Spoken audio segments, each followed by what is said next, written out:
our Nelson Desert Bighorn sheep, any ram, any illegal weapon, resident 3151. Some changes.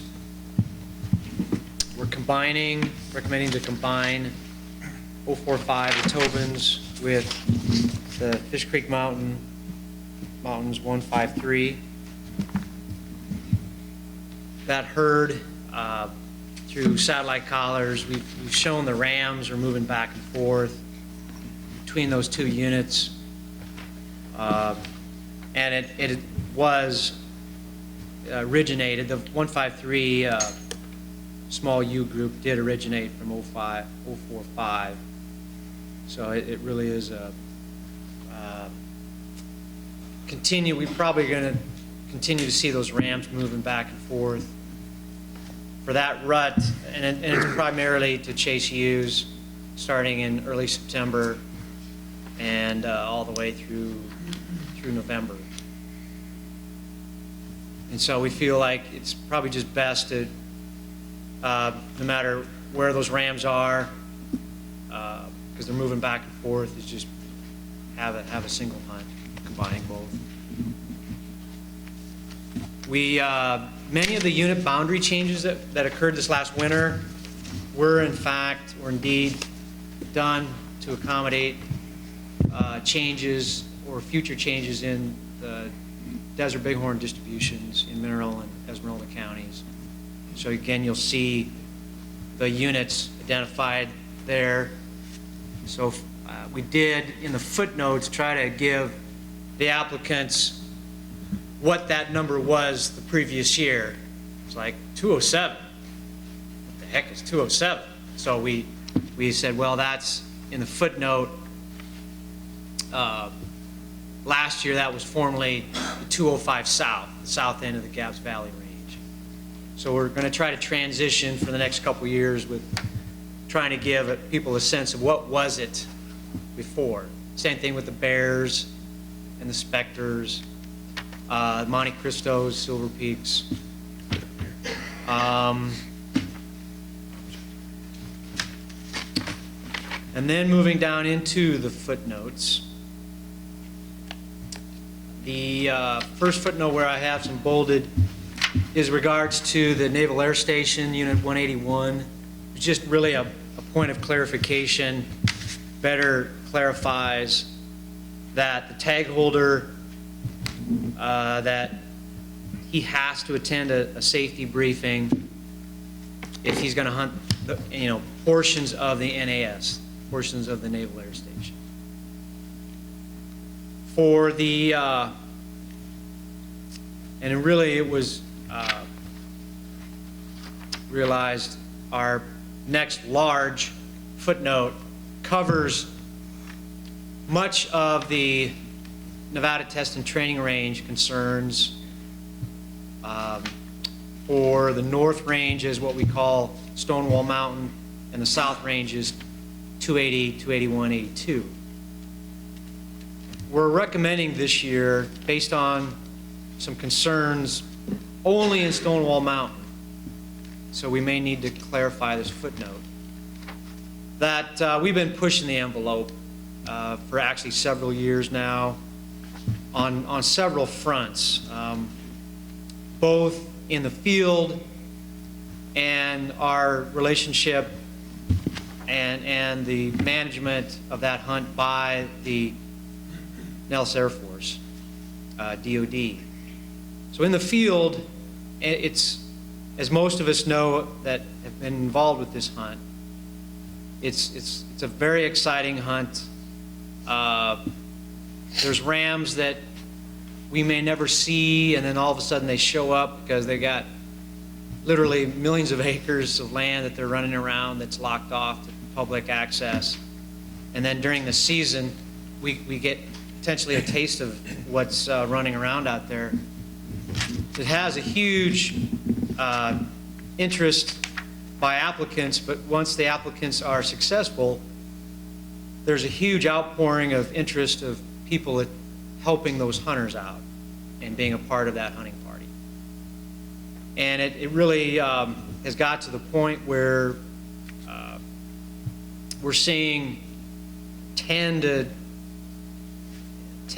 even maybe even up to 15, 20 party names being added to the list given to Nellis to do the background checks and all the other work that they have to do behind the scenes to clear that person to go out and help the tag holder.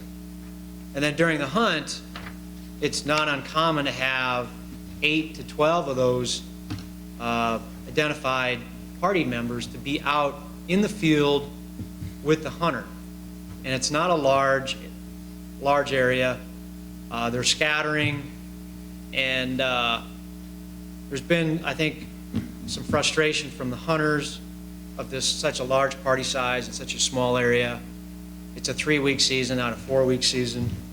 The first 2 weeks of the season are restricted, and then it opens up later around Thanksgiving to a larger area. And I think because of the aura about it, because everyone's competitive, you know, I think we've seen some actions taken by the hunters and guides and the party members that they're pushing the envelope to seek a ram that nobody else gets to see or find, and they're pushing that boundary before and during the season. And we are so close from losing that hunt, not just for next year, but in perpetuity. And so we really feel that we've got to take some serious action to try to get people back in the line and make them realize that this is a special opportunity that we are given. This is not a right, it's a privilege. So really the only thing you see before you is a limitation of the party size, which plays out in the field, but also is supported by the Nevada Test and Training Range staff, would make their life a bit easier. During also the briefings, I mean, they've had to have 2, if not 3 separate briefings just to accommodate the 100 people that are going out there and having to get cleared in case they want to go out on the test and training range. We do have a letter of support from the director of the NTTR asking us to consider the concerns that they've had. They've had the opportunity to make a case or two with people violating the rules, trespassing on Nellis, and they have not prosecuted anyone. Last year there was a case that was pretty blatant, and you know, all it takes is potentially one more of those cases, and then they're going to take it serious. So this was our attempt to try to reduce the concern and get buy-in and support for future hunts. But the intent of the party size was just to focus on Unit 252. The footnote does not distinguish that from the other South Range hunts. Questions? I have a follow-up to that. I'm looking at the party size on Stonewall, and I fully support that. I've been a party on Stonewall probably 7, 8 times, and when I first started hunting on Stonewall with hunters, you'd show up to indoctrination. We'd sit around the table, and each party would have 4 or 5 guys in it. You can sit in one room and get it done. Now they're holding multiple indoctrinations because you can't fit everybody in the room, and it is increasingly getting out of control. And so I support this 100%, knowing it could limit my access to that mountain. I want to be on that mountain every year. I love that mountain, and I know it would restrict my access. I would be giving up something also. The only other thing, I'd like to add something to this if we could, and because it's a complaint that I've heard also, once the tag holder is successful, you're no longer allowed access to that mountain. I know if a guy shoots a ram in the first 2 days, I know parties that go back in there and basically go sightseeing. And we don't have clearance to go on that mountain sightseeing. We have clearance to go on that mountain hunting. And I think we're just tickling something that I don't want to lose, and I'd rather give up something to maintain it and go forward. And even if it has to be a little more restrictive, I support that. So that's my comments. Anybody else have anything? Commissioner Rain? Thank you. Yeah, as far as the party size, I agree with that completely. We did have some public comment on this, and I know it's been repeated in other past meetings about the general bighorn sheep seasons only being 1 month, and why don't we extend those out to 2 months as we do the other species? And, you know, I think there's some merit to that possibility. You know, simply to allow that to happen. I don't see there's really a big problem with that, and that might be a real reasonable opportunity to discuss that. You know, I mean, it's been brought up, and I think it narrowly failed, and you know, it's one of those things. I really don't see a reason why it's that short. So, and there's a lot of reasons for it that have been brought in the past. And I know we got a recent email, at least one individual talking about it, and I've run into that before. You know, like I said, give some special opportunity. As far as far as the test site, yeah, we need to do everything we can to accommodate those people, and you know, party size is entirely reasonable. And if department gets the feeling that you know they have a problem with anything else, we definitely need to bring it back and address it immediately at the commission. To we know we did that here recently when we upped the age to 14. It used to be 12, and they didn't like that, so we put that to 14. And really 14, as far as what they're looking at, with when you're going in there with their explosives briefing, you know, 14 is generous on their behalf. So, you know, thank you to them is definitely in order. Thank you. Okay. Any other? Commissioner Macbeth? Yeah, just Mike, if you could maybe in follow up to Commissioner Rain's comment on the John Lynn's letter with regard to extending the season to 60 days.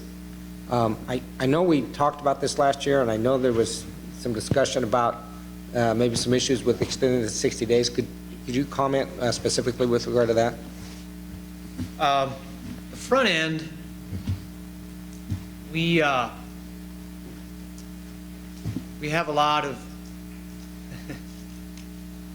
there's a lot of connectivity on this issue with managing these animals, but our best window to manage these herds through capture and transplant and relocation is the first part of November. And we used to have historically about a November 20th opener. Then it kept creeping. We had calendar creep, and then there was people who forgot why it was where it was, and then all of a sudden it was November 10th. And then that really tied our hands in getting in with our capture crew, getting out and allowing those herds to, at least for a couple weeks, settle down and then before the hunt starts. So we've always tried to be done around the 5th of November with our captures, and there's still 2 full weeks. And we've never had a complaint of anyone not being able to kill his trophy ram on opening day, even those areas where we've flown and captured those removed the ewes. So we go any earlier, we're pushing the temperatures where we're really pushing the welfare of the animals and the high temps. We are seeing a break of 80s during the day in late October to we're down in the high 60s and low 70s in November. So I guess I'm saying that on the front end, for most of our Mojave Desert units, I just don't see our desires to move that opener any earlier. Now we do have early seasons in Mount Jefferson, Clan Alpines, and Mount Grant, East Walker area, but there might be something there. But yet, all of these herds potentially could be source populations for a transplant. On the back end, we maybe could accommodate a few more days or weeks. We have right now it's December 20th. We start looking at accommodating the hunt return.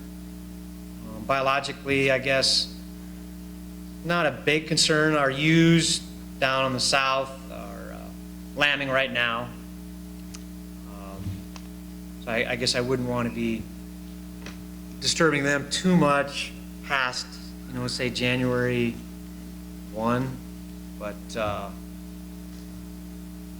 obviously having a January 1, a couple weeks later on top of the Toyabis, probably going to be a tough hunt, so that's the other thing. If you do extend it, you may not be buying much for those central Nevada hunt units that have some pretty gnarly winters and snow depths and access issues.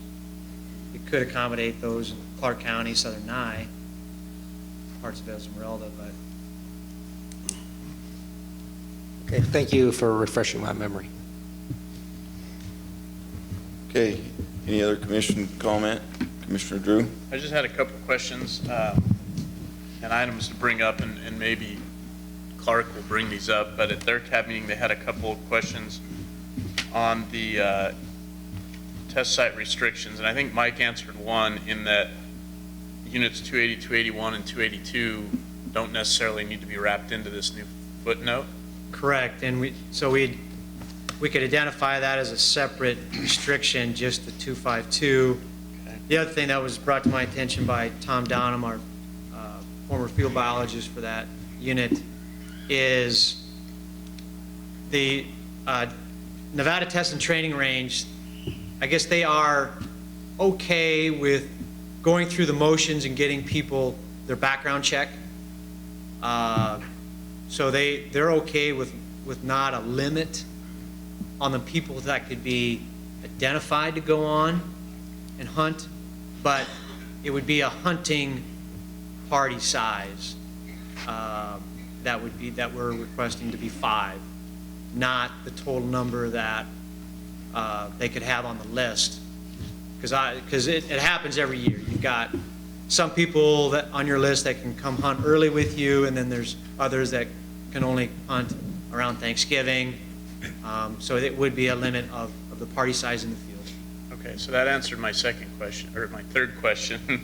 My second question was, it would just be within the NTRR portion of that unit, not Correct. the whole unit. So I think I've got some language maybe to clarify that. I think that's all I had. You answered the other one proactively. If I saw a couple things in here, I hope somebody considers this when making a motion, but the part of being off the test site, when the hunter's successful, they're off the site, no sightseeing. And then I'd even add something that all people on the site must be accompanying the hunter. So you can't have one guy in Vidovich and one guy at Stonewall Spring, have them be with the hunter. So it's just, there's some sightseeing going on, some activities that don't need to be occurring outside of hunting that are causing some headaches. So I'd like to see accompanying with the hunter. I don't know what everybody else thinks, and I'd like to hear public comment on it, but Commissioner Rain? The only thing about that is maybe with hunter or in camp. I know in these hunts I've had, people going to recover the hunter. The hunter walks immense distances and they going around to pick you up at the far side of the backside of the bad places. So, it's got to be able to accommodate that type of deal. I mean, but then again, I usually go hunting with my mom or somebody, Yeah. people that know how to hunt really, really big animals, in fact. Some people's mothers. Now, let's see, the extending the days, I think, is a wonderful thing in the fact that specifically with this species, I don't think you're gonna get many more days of actual hunting by extending the season. What you're gonna get is you're gonna get some reduction in pressure on the animals. I mean, even with a month-long season, it's not too bad, 'cause a lot of people aren't showing up till later in the season. Yeah, there's the opening season people, they're there. But a big chunk of them don't even show up at the beginning, even with a month. And you extend it out beyond that, hey, openers anytime. Openers whenever you get around to it, basically, and that seems to really draw out the hunt. And a lot of hunts I've been on, you go out there and I'm out there second week of the season, people are showing up. That's, to me, good for the resource. It spreads that load on the mountain, spreads the pressure on the animals out. So I don't see any downsides, specifically on the bighorn species, due to the nature of the low tag numbers. Thank you. Okay. Any other comment? I'll take it out to the public. Paul?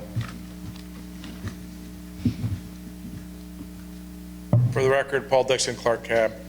This is one of the areas, I think, when Vice Chair Mike Reese talked on early, is one of the areas where we felt we just didn't have enough information at our cab to try to explain to people the footnote here. And, I do a lot of work with the Department of Defense and on secure nuclear facilities around the United States for my job, trust me. And so what I'm trying to understand, and Mike, and from you guys, is it people on the range? Is it the amount of orientation classes that they have to give people? And I know we have families like the Werners and Cass and Rachel Anderson that have 3 kids and a husband and a wife. And if we restrict to 5 and they pull this tag, that means just their family could go, they could get no support. And so they had a problem with the number being 5, and I don't know what the number should be. But until you really understand what is the driver, it's hard for me to say what is the right number. And I agree with Jack, there are other restrictions you could put